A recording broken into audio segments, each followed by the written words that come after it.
I always felt like there was something terribly wrong. This has been my reality, on and off, for as long as I can remember.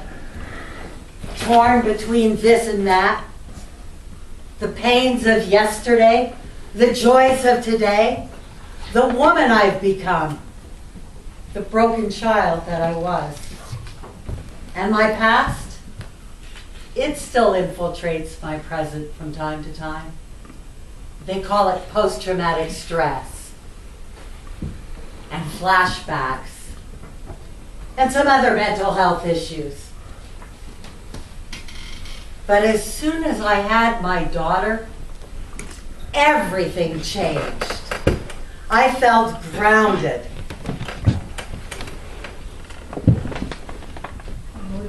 My motivation was accelerated. It was time to step up to the plate, show up and grow up.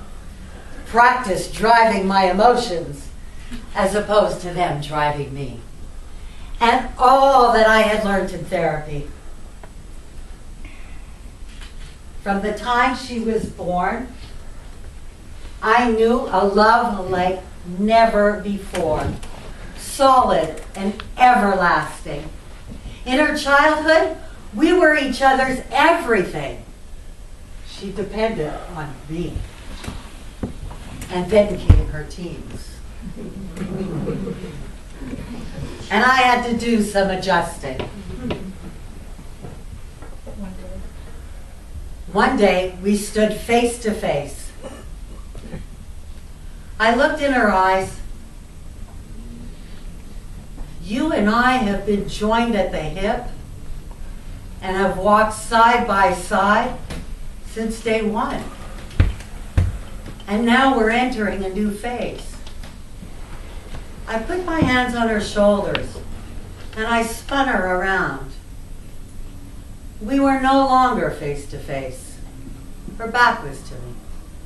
Pressed against my chest, I whispered in her ear, "There's a whole world out there for you to explore. Anything is possible. Just remember, I'll always have your back." Now, I've been a parent for 17 years, and things change ever so quickly. And as my daughter spreads her wings, independence sets in, and trying new things. University, a word that was so distant before, now stirs such mixed feelings. And though this is a natural course of things, I'm left with yet another task. How do I deal with this empty nest? You see me. Okay. Oh, yeah. You see, me, I came from a long line of twisted concepts of mothering. Smothering, overbearing, and nowhere to be seen. Matriarch beliefs passed from one to the next. Now, my mother grew up with the belief that no self-respecting woman breastfeeds. You let a baby cry, they'll figure out self-soothing. And a young lady goes to college to find a husband, because that's what you did back in her day. But my mother wasn't the smothering type. It was more like I was birthed and sent along my way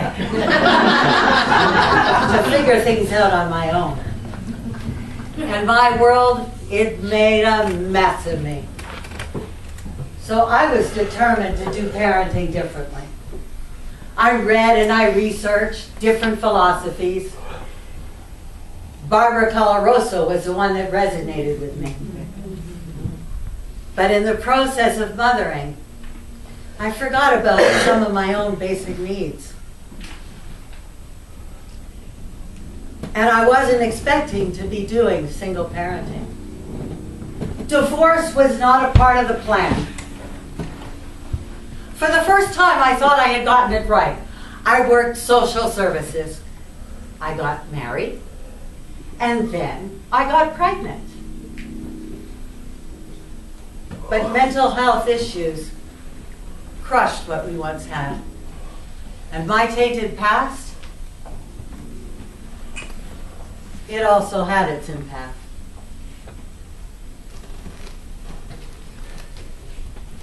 I was 8 the first time I experienced the exchange of sex for cash. In my teens, I survived human trafficking. It didn't help my overall stability. And in my 20s, my safe place was working at the famous brothel, the Mustang Ranch in Nevada. I remember the first time I arrived there. There was red velvet everywhere and a series of paintings along the wall depicting a story from the Old West, the saloon days, the death of one of our own. And in bustled dresses and fancy hats, the women carried the casket to the grave. I felt trapped in a future scene that could only lead to my demise. But as the years passed, I survived. You see, my husband and I, we both played a part in the crumbling of what we had from the start. And I couldn't repair. I couldn't go backwards. I had to move on from there. In some areas. In some areas, I might be considered a late starter. I got my period at 17. I had my daughter at 42. And I'm fucking learning how to date in my 50s.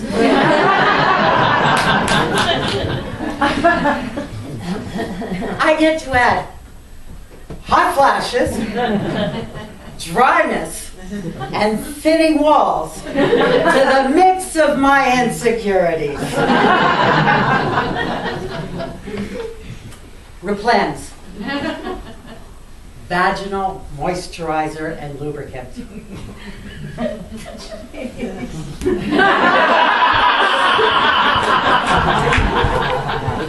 One application lasts for up to 3 days. I got a drawer full of boxes that awaits in hopes that it doesn't pass the expiry date. Now, I'm not desperate, but I do get scared to end up alone and forgotten at this stage. And one-night stands trigger me, because I'm no longer anybody's commodity. I often feel like a kid trapped in a grown-up body. It's awkward and it's weird. You know what else? Online dating, it's fucking awkward and weird too. Okay, Cupid, show me what you got. Tinder. It's like Kinder, surprise. Here you go.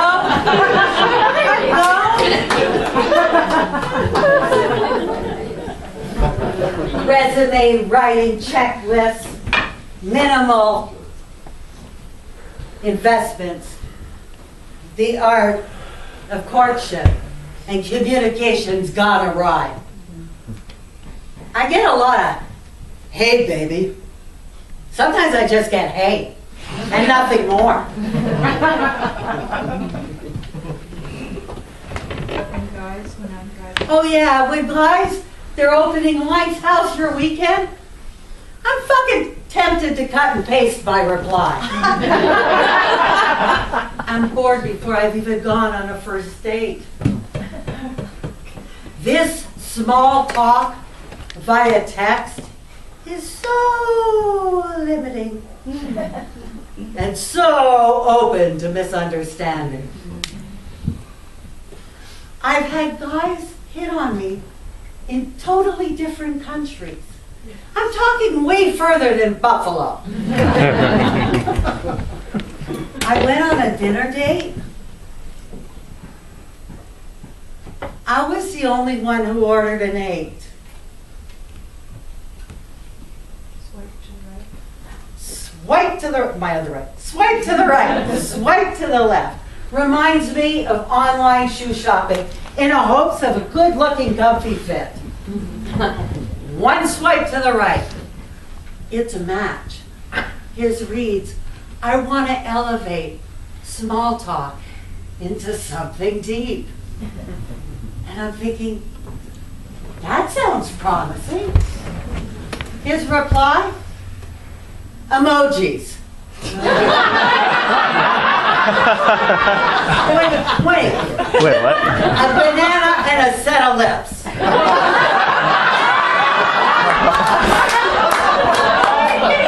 Hey, Followed by a dick pic. How is it guys don't know that a dick pic is a no-go? Do you think we look at it and go, holy shit, look at this dick. This is the dick for me.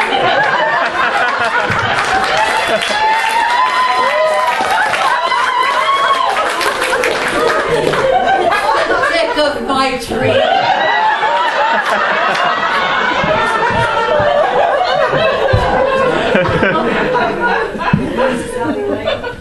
Oh, yeah. This is nothing like an affair to remember. Cary Grant? And I wonder, why can't it be? Is my alternative to be the cat lady?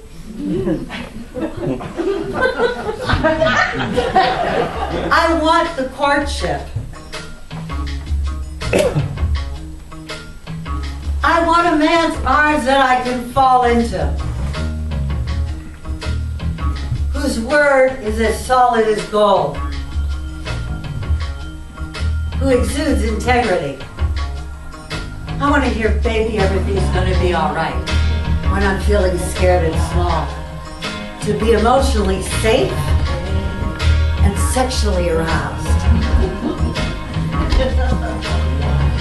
Our bodies to intertwine on rainy afternoons, melting into each other. While holding on to our individuality.